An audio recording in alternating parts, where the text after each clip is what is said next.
క్రీస్తు ప్రభువు వారు చెప్పేది కూడా ఇదే.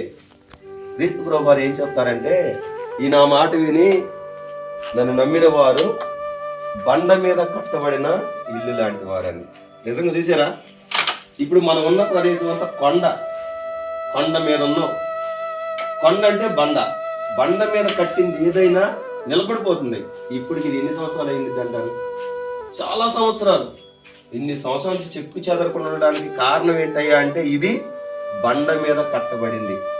బండ మీద కట్టబడింది కాబట్టే ఇది ఎప్పటికీ నిలిచింది. పురాతన కాలంలో ఉన్న రాజులు కట్టిన కట్టడాలు ఇంకా నిలబడడానికి కారణం బండ. కాబట్టి మన జీవితాలు కూడా క్రీస్తు అనే బండ మీద మనం కట్టుకోగలిగామంటే మన జీవితాలు కూడా ఇలా నిలబడిపోతాయి, శాశ్వతంగా ఉండిపోతాయి.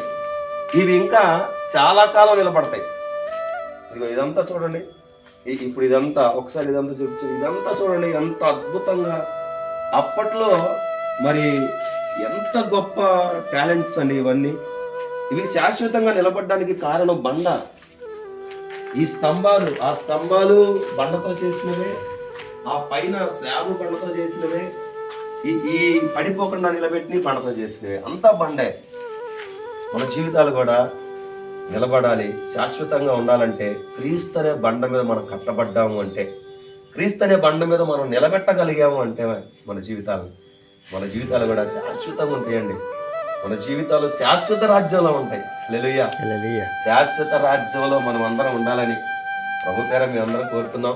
చూడండి, ఈ కొండవీటి ప్రాంతంలో నిజంగా ఇది చూడడం మహా గొప్ప సంతోషం అండి. దేవుని కృప.